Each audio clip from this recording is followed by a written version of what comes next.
दूर कर दी मेरे बाप। प्रधानमंत्री नरेंद्र मोदी की अध्यक्षता में हुई केंद्रीय कैबिनेट की बैठक में सिनेमैटोग्राफ एक्ट और नेशनल क्वांटम मिशन को दी गई मंजूरी।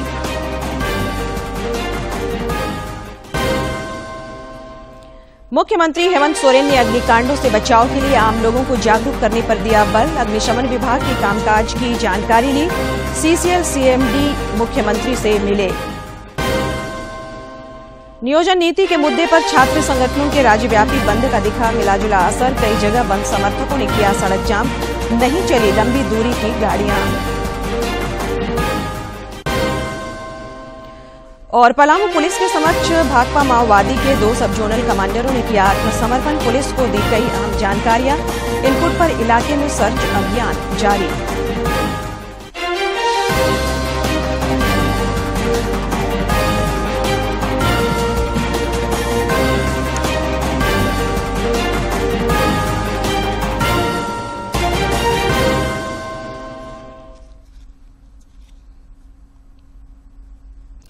नमस्कार, खबरें झारखंड में आपका स्वागत है। मैं हूं संध्या दिमता और अब समाचार विस्तार से।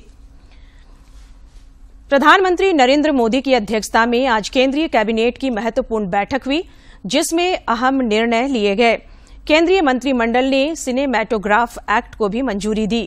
सूचना और प्रसारण मंत्री अनुराग सिंह ठाकुर ने कैबिनेट के फैसलों की जानकारी देते हुए बताया कि इसे आगामी संसद सत्र में लाया जाएगा। उन्होंने बताया कि पायरेसी पर अंकुश लगाने के लिए अभियान लाने पर मंजूरी दी गई, जो न केवल भारत बल्कि दुनिया भर में एक बहुत बड़ी चुनौती सब कलाकारों के लिए, फिल्म इंडस्ट्री के लिए बना हुआ है। अच्छा कंटेंट क्रिएट करने के पीछे बहुत बड़ी टीम का एक रोल होता है, अच्छी फिल्म बनाना, लेकिन दुर्भाग्य से कई बार पायरेसी के कारण उनको जो उनकी मेहनत है उस पर पानी फिर जाता था।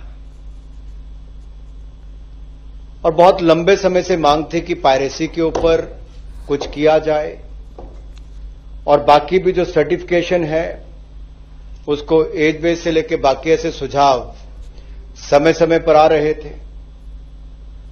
जो रिडेंडेंट प्रोविजंस थे उन पे क्या किया जाए ताकि ईज ऑफ डूइंग बिजनेस हो सके। और मोदी सरकार ईज ऑफ डूइंग बिजनेस और ईज ऑफ लिविंग पे बहुत सारे कानूनों को रिवोक करने का काम भी किया, हजारों की संख्या में। ईज ऑफ डूइंग बिजनेस में हमारी रैंकिंग भी पिछले कई वर्षों में बहुत तेजी के साथ बढ़ी है। केंद्रीय कैबिनेट ने नेशनल क्वांटम मिशन को भी मंजूरी दी। इसके लिए 6003 करोड़ रुपए के बजट का प्रावधान किया गया है। कि नेशनल क्वांटम मिशन के लिए मंजूरी आदरणीय मोदी जी की सरकार ने दी है। उनकी अध्यक्षता में कैबिनेट मिली। 6003 करोड़ रुपए का इसका बजट का प्रावधान किया गया है। इस पे कुल मिलाकर लागत आएगी 2023-24 से 2030-31 तक का इसका समय सीमा है। और ये देश को नई ऊंचाइयों पर ले जाने वाला एक ऐसा निर्णय है जो एक बार फिर प्रधानमंत्री मोदी जी के नेतृत्व में हुआ। और भारत दुनिया के जो 6 देश जहां पर ये हो रहा है, अब उसी श्रेणी में जाकर, जैसे मैंने कहा कि हम लीडर्स वाली श्रेणी में, लीड करने वाली श्रेणी में, जैसे आपको विस्तार में माननीय डॉक्टर जितेंद्र सिंह ने बताया, उसके लिए कर रहे हैं। इस मिशन का संचालन कौन करेगा? Department of science and technology करेगा, जिसमें एक मिशन डायरेक्टर होंगे और जिनकी सहायता के लिए मंत्रालय एक मिशन सेक्रेटरिएट भी बनाएगा। एक गवर्निंग बॉडी भी होगी और इस गवर्निंग बॉडी की अध्यक्षता, इस मिशन के जो मार्गदर्शन के लिए गवर्निंग बॉडी होगी, उसकी अध्यक्षता टेक्नोलॉजी, इंडस्ट्री और रिसर्च के क्षेत्र में किसी एक प्रेस्टीजियस साइंटिस्ट या एंटरप्रेन्योर के द्वारा की जाएगी। झारखंड में ओबीसी और अन्य श्रेणियों की आरक्षण सीमा नहीं बढ़ेगी। राज्यपाल सीपी राधाकृष्णन ने इससे संबंधित विधेयक झारखंड पदों एवं सेवाओं की रिक्तियों में आरक्षण संशोधन विधेयक 2022 को राज्य सरकार को वापस कर दिया है। उन्होंने भारत के अटॉर्नी जनरल आर वेंकटरमणी की सलाह पर फैसला लेते हुए राज्य सरकार को विधेयक वापस लौटा दिया है। इसके साथ ही उन्होंने अटॉर्नी जनरल के मंतव्य को भी साथ में भेजा है। राज्यपाल ने राज्य सरकार को इस पर समीक्षा करने का निर्देश दिया है। मंतव्य में आरक्षण विधेयक को सुप्रीम कोर्ट के आदेशों के विपरीत बताया है। मुख्यमंत्री हेमंत सोरेन से कांके रोड रांची स्थित मुख्यमंत्री आवासीय कार्यालय में आज गृह रक्षा वाहिनी एवं अग्निशमन सेवा विभाग के पुलिस महानिदेशक अनिल पाल्टा और अपर पुलिस महानिदेशक सुमन गुप्ता ने मुलाकात कर उन्हें अग्निशमन सेवा सप्ताह का बैच लगाया। इस अवसर पर मुख्यमंत्री ने उन्हें अग्निशमन सेवा सप्ताह की शुभकामनाएं दी। मौके पर मुख्यमंत्री ने अग्निशमन सेवा विभाग के कार्यों की अद्यतन जानकारी ली तथा अग्निकांडों से बचाव के तौर तरीकों के लिए आम लोगों को जागरूक करने पर बल दिया। मुख्यमंत्री से आज सीसीएल के अध्यक्ष प्रबंध निदेशक पीएम प्रसाद ने भी शिष्टाचार भेंट की। इस मौके पर उन्होंने सीसीएल की परियोजनाओं में उत्पादन और प्रेषण में राज्य सरकार से मिले सहयोग के लिए मुख्यमंत्री का आभार जताया। उन्होंने मुख्यमंत्री को बताया कि चालू वित्तीय वर्ष में सीसीएल ने 90 मिलियन टन कोयला उत्पादन का लक्ष्य रखा है।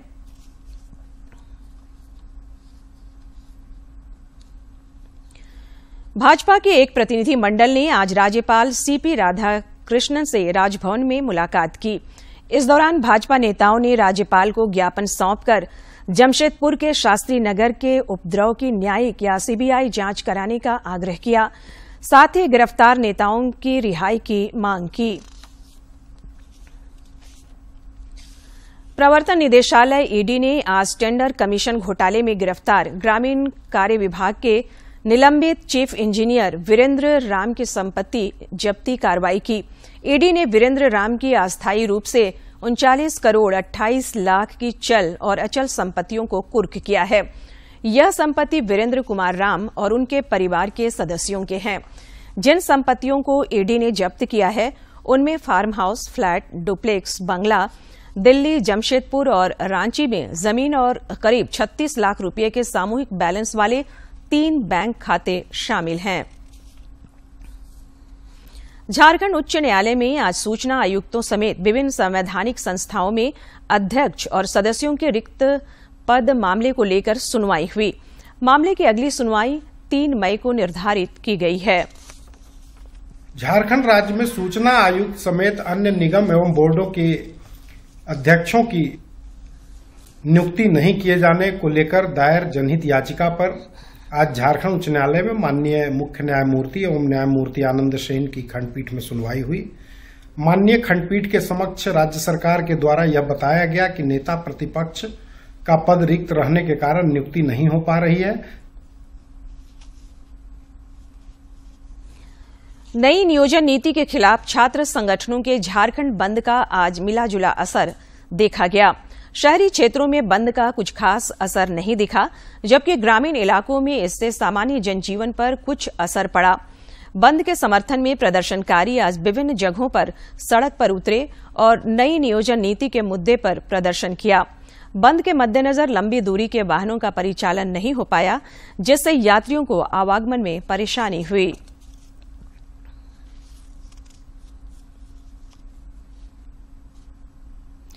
देश में पिछले 24 घंटे के अंदर कोविड के 10,542 नए मामले सामने आए हैं, जबकि 8,175 मरीज स्वस्थ भी हुए।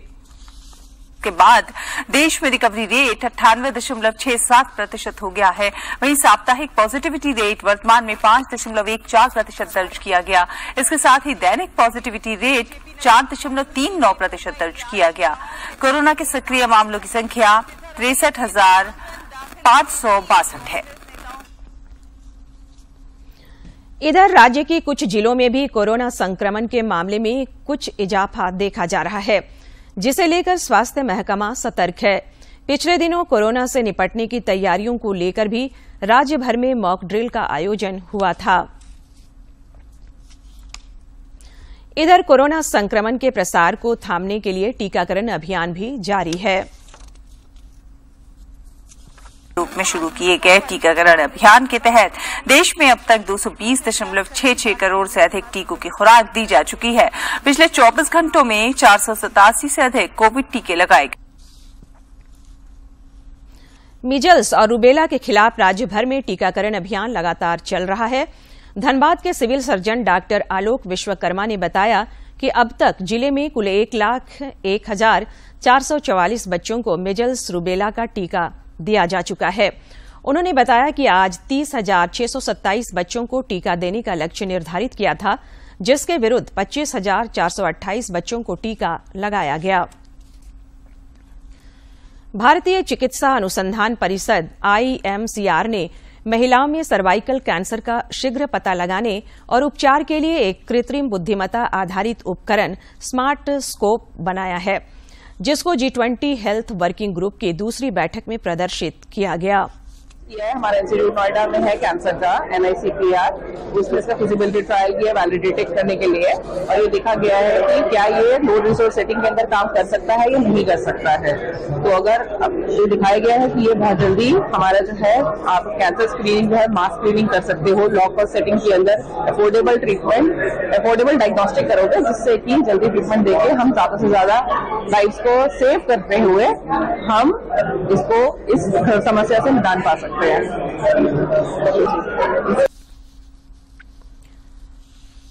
राष्ट्रीय कृमि मुक्ति दिवस की कल से राज्य के 16 जिलों चतरा, दुमका, गढ़वा, गिरिडीह, गोड्डा, हजारीबाग, जामताड़ा, खूंटी, लातेहार, लोहरदगा, पलामू, पश्चिमी सिंहभूम, पूर्वी सिंहभूम, रांची, सिमडेगा और सरायकेला खरसावां के चयनित 118 प्रखंडों में शुरुआत होगी।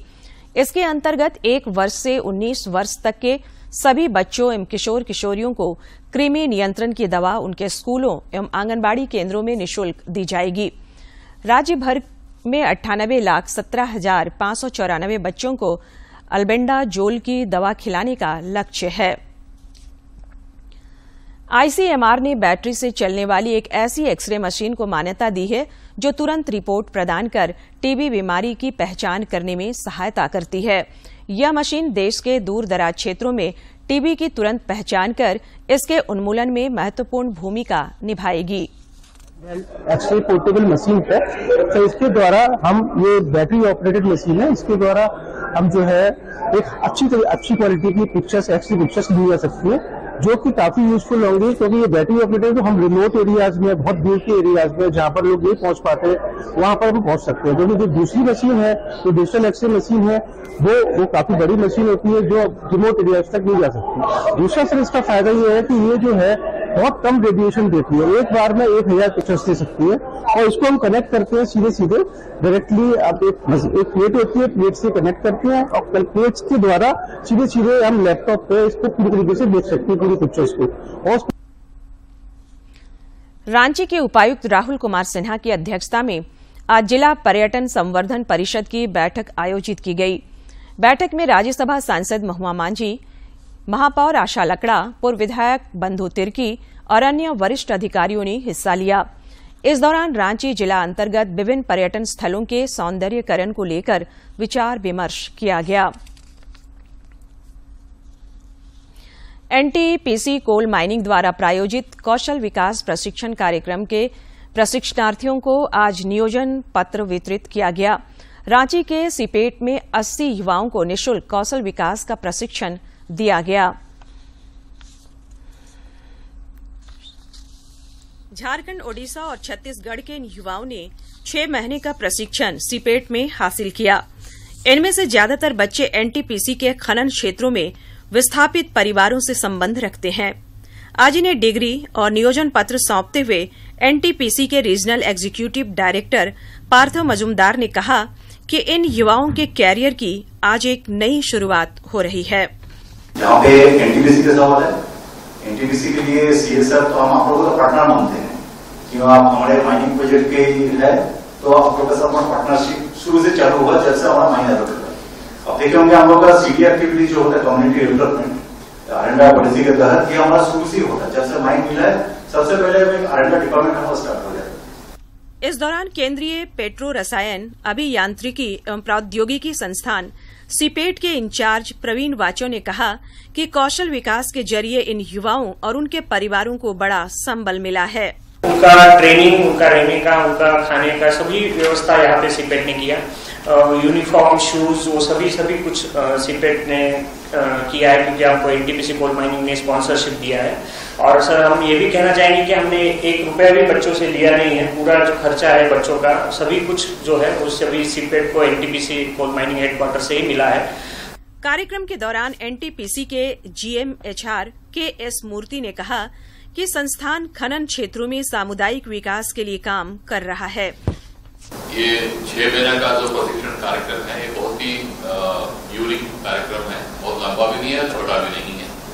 मुझे बहुत खुशी है कि आप सभी प्रशिक्षु अपने अपने घर द्वार से दूर होके इधर 6 महीना बहुत डिसिप्लिन तरीका से ने ऑब्जर्व किया और जो प्लेसमेंट कंपनीज यहाँ पे आए उनके नजर में आपने अपने आप को साबित किया और अच्छे जॉब्स भी पाए। 6 महीने तक यहाँ प्रशिक्षण पाए और फिर नौकरी मिलने से इन युवाओं में नई ऊर्जा का संचार हुआ है और उन्हें अब बेहतर भविष्य नजर आने लगा है। यहाँ पे आने के बाद हम लोग को बहुत सारी ऐसी चीजों के बारे में पता चला जिसके बारे में हमें नहीं पता था, जैसे कि injection moulding machine, blow moulding machine, जिसके प्लास्टिक सरंजाम बनता है, उस सब के बहुत सारी मशीनों के बारे में बताया गया है। यहाँ पे कोर्स कंप्लीट होने के बाद मेरा प्लेसमेंट B.Pharm तेलंगाना में हुआ है और वहाँ का सालाना पैकेज है 1,20,000। इंजेक्शन मोल्डिंग मशीन सीखे, ग्लो मोल्डिंग मशीन सीखे, हैंड इंजेक्शन मोल्डिंग मशीन सीखे, प्लास्टिक का हर प्रोडक्ट बनाने सीखे। हमको 6 महीने ट्रेनिंग में हमको बहुत अच्छा लगा है सर। अभी मेरा गुजरात में हुआ है, बैंको कंपनी में हुआ है। केंद्र सरकार के प्रयासों से देश भर में युवाओं के हुनर को तराश कर उन्हें काबिल बनाया जा रहा है। स्किल इंडिया अभियान से अब युवाओं के सपनों को पंख मिल गया है। रांची से प्रताप की रिपोर्ट। प्रधानमंत्री नरेंद्र मोदी 30 अप्रैल को मन की बात कार्यक्रम के 100वें एपिसोड के जरिए देशवासियों के साथ अपने विचार साझा करेंगे। प्रधानमंत्री ने इस कार्यक्रम के लिए लोगों से अपने सुझाव देने का आग्रह किया है। सुझावों को टोल फ्री नंबर 1800-117800 पर मिस कॉल देकर रिकॉर्ड कराया जा सकता है। माईगोव फोरम या नमो ऐप पर भी लोग अपने सुझाव दे सकते हैं। संघर्षों के कुछ किस्से, कहानी कुछ सफलताओं की, अनकही विरासत की, उम्मीदें नए भारत की। महीने के आखिरी रविवार का रहता है इंतजार।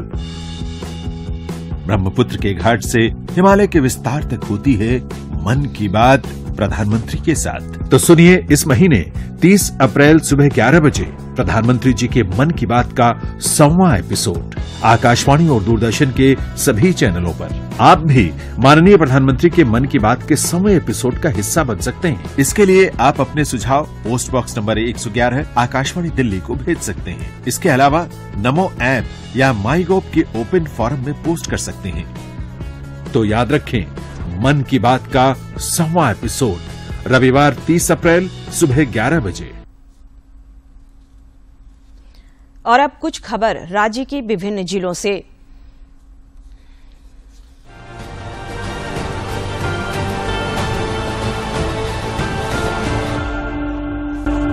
रांची सांसद संजय सेठ ने योग युक्त झारखंड, रोग मुक्त झारखंड के तहत रामकृष्ण मिशन आश्रम एवं इंडियन योग एसोसिएशन के तत्वावधान में सामान्य योग प्रोटोकॉल सह संगोष्ठी का उद्घाटन किया। आश्रम के 125वीं वर्षगांठ पर आयोजित इस कार्यक्रम के माध्यम से योग को जन जन तक पहुंचाने का संकल्प लिया गया।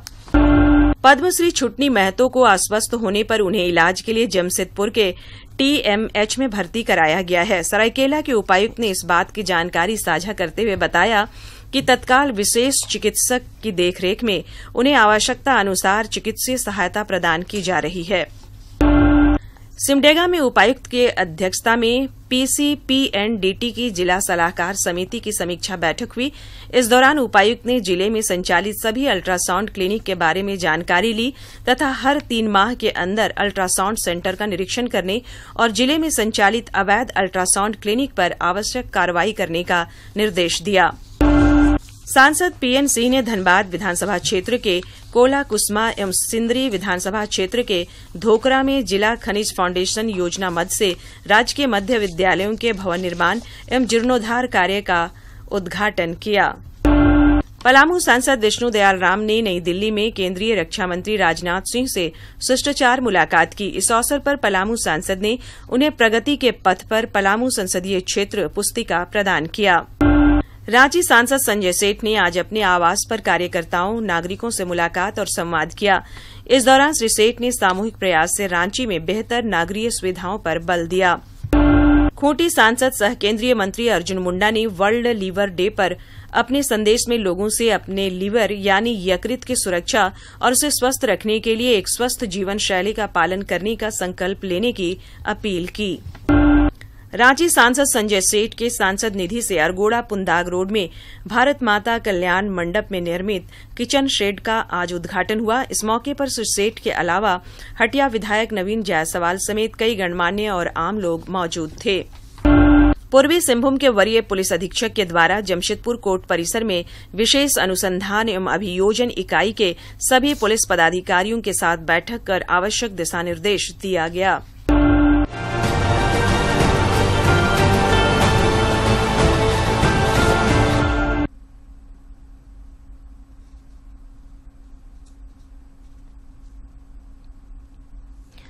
स्किल इंडिया के अंतर्गत कौशल विकास और उद्यमशीलता मंत्रालय द्वारा सरायकेला खरसावां के आदित्यपुर स्थित एनआईटी जमशेदपुर में अप्रेंटिसशिप अवेयरनेस पर कार्यशाला का आयोजन हुआ।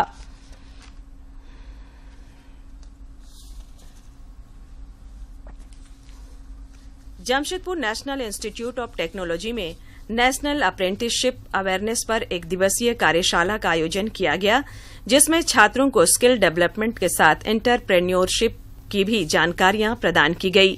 इस मौके पर एनआईटी जमशेदपुर के डायरेक्टर करुणेश कुमार शुक्ला ने बताया कि छात्रों को तकनीकी रूप से दक्ष बनाने की तैयारी के सिलसिले में यह कार्यशाला आयोजित की गई है। वर्कशॉप हो रहा है, इसमें जो भारत सरकार का मंत्रालय है उसके अंतर्गत ये वर्कशॉप किया जा रहा है। इसमें बेसिक फोकस ये है कि हमारे जो स्टूडेंट्स हैं, जो आईटीआई लेवल के हैं, डिप्लोमा लेवल के हैं या इवन डिग्री स्तर के हैं, उनको अप्रेंटिसशिप के बारे में बताया जाए, जिससे कि उनका skill basically focus skill development पे है। कार्यशाला में जमशेदपुर के कई औद्योगिक घराने भी शामिल हुए, जिन्होंने छात्रों को स्किल डेवलपमेंट से संबंधित जरूरी टिप्स दिए। And this demographic dividend will not last forever. Every country passes through this phase, and we are lucky that we are in this phase when India is having this demographic dividend. कार्यशाला को संबोधित करते हुए Jharkhand RDSDE के regional director NR Aravindan ने भी कई अहम जानकारियां साझा की। This awareness workshop, it shall be conducted throughout the country at 250 different locations, and Jharkhand has been assigned with 7 locations. This is the third workshop which is being held, and remaining 4 we shall be covering.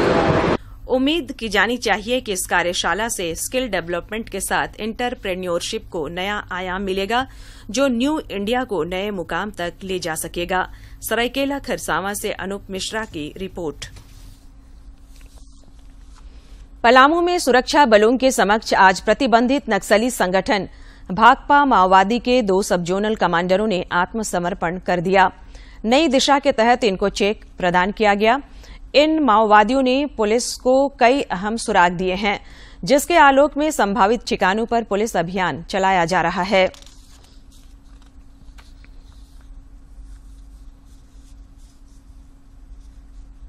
मेरा घर लगभग जंगल की तरफ है और उन लोग आते जाते रहते थे, तो वहाँ पे अगर मैंने बोलते कि कुछ समस्या है तो चलो संगठन में समस्या हल कर देंगे, पैसा देंगे, रुपया देंगे, ये करेंगे, बना देंगे, घर बना देंगे, इलाज करवा देंगे, पढ़ा लिखा देंगे बाल बच्चे लोग के, और वहाँ पे जाने पर कुछ नहीं होता है। प्रायर के दिस इसके पहले भी चकरबंदा एक्सेस पे भी एक अभियान चला था, और उस एरिया का जो अभी वर्तमान में ये 2 माओइस्ट सरेंडर किए हैं, वो जस्ट उसका ही साइड इफेक्ट है, और ये सारा का हम लोग का क्यूमुलेटिव एफर्ट हुआ एक तरीके से जिला पुलिस और सीआरपीएफ। इधर पश्चिमी सिंहभूम के सुरक्षा बलों ने 5 शक्तिशाली आईईडी बरामद किए हैं। गोलकेरा थाना क्षेत्र के मारादिरी जाने वाले कच्ची सड़क से ये आईईडी बरामद किए गए। जिससे नक्सलियों के नापाक मंसूबों पर पानी फिर गया। झारखंड समेत समूचे उत्तर भारत में भीषण गर्मी से सामान्य जनजीवन प्रभावित होता दिख रहा है। राज्य में पिछले 24 घंटे के दौरान गोड्डा में अधिकतम तापमान 44.9 डिग्री सेल्सियस रिकॉर्ड किया गया, जो राज्य में सर्वाधिक रहा। राज्य के सभी जिलों में पारा 40 के ऊपर चल रहा है। मौसम विज्ञान केंद्र रांची के वैज्ञानिकों ने बताया कि आगामी 23 अप्रैल तक कुछ इलाकों में हीट वेव की आशंका है। वहीं कहीं कहीं 25 अप्रैल तक हल्के दर्जे की बारिश का भी पूर्वानुमान है। अगले 24 घंटे तक अधिकतम तापमान में किसी बड़े बदलाव की उम्मीद कम है। उसके बाद अगले 3-4 दिनों में 2 से 4 डिग्री सेल्सियस तक की गिरावट हो सकती है। गर्मी के मौसम में खास एहतियात बरतने की जरूरत है ताकि बीमारियों से बचा जा सके। बढ़ा हुआ तापमान और तेज गर्मी, ऐसे में कई स्वास्थ्य समस्याओं का खतरा बढ़ जाता है। गर्मी के मौसम में डिहाइड्रेशन यानी निर्जलीकरण एक आम समस्या है। यदि इस पर ध्यान न दिया जाए या कारगर उपचार न हो पाए तो ये जीवन के लिए खतरा साबित हो सकती है। डिहाइड्रेशन या निर्जलीकरण एक ऐसी बीमारी होती है जो इस मौसम में, स्पेशली गर्मी और बारिश के मौसम में बहुत देखने को मिलती है। और डिहाइड्रेशन के कई कारण हो सकते हैं। डिहाइड्रेशन जब होती है हमारे शरीर में, जब हमारे जो शरीर में हमने पानी पिया है उसकी मात्रा, जो पानी निकल रहा है बाहर पसीने, मल या लूज मोशन के द्वारा, वो ज्यादा हो जाती है और ये इम्बैलेंस क्रिएट हो जाता है। निर्जलीकरण या डिहाइड्रेशन के लक्षण होते हैं कमजोरी महसूस होना, होठ सूखना, मुंह सूखना, चक्कर आना, हल्का हल्का सिर दर्द होना। शरीर के तापमान को सामान्य रखने के लिए शरीर में पानी की आवश्यकता होती है। पानी पसीने के रूप में मूत्र और मल के जरिए शरीर से निकलता है। पानी और तरल पीने से इसकी भरपाई साथ साथ होती रहनी चाहिए। समय पर इसकी पूर्ति न हो पाए तो डिहाइड्रेशन का खतरा बढ़ जाता है। डिहाइड्रेशन से बचने, निर्जलीकरण से बचने के ये कारण होते हैं कि घर में जो भी पानी है उसे साफ करके पीते रहें। छाछ या लस्सी पिए, नारियल का पानी पिए, और नमक चीनी का घोल जो सरकार ने ORS का सोल्यूशन बनाया है उसको पिए और साफ सफाई का ध्यान रखें और अपनी पानी पीते रहें, जिससे आपको डिहाइड्रेशन या निर्जलीकरण के लक्षण ना हो। शरीर में पानी एक बेहद आवश्यक तत्व है। यदि आप कम पानी पीते हैं तो आपको निर्जलीकरण का खतरा हो सकता है। निर्जलीकरण को नजरअंदाज न करें। गर्मियों में निर्जलीकरण से बचाव के लिए पर्याप्त मात्रा में पानी पीते रहें।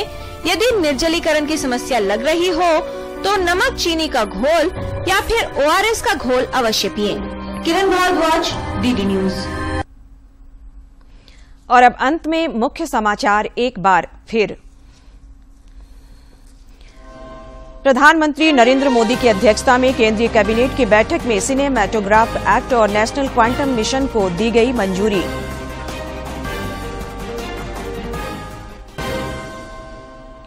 मुख्यमंत्री हेमंत सोरेन ने अग्निकांडों से बचाव के लिए आम लोगों को जागरूक करने पर दिया बल। अग्निशमन विभाग के कामकाज की जानकारी ली। CCL CMD मुख्यमंत्री से मिले। नियोजन नीति के मुद्दे पर छात्र संगठनों के राज्यव्यापी बंद का दिखा मिला जुला असर। कई जगह बंद समर्थकों ने किया सड़क जाम, नहीं चली लंबी दूरी की गाड़ियां। और पलामू पुलिस के समक्ष भाकपा माओवादी के 2 सब जोनल कमांडरों ने किया आत्मसमर्पण। पुलिस को कई अहम जानकारियां इनपुट पर इलाके में सर्च अभियान जारी।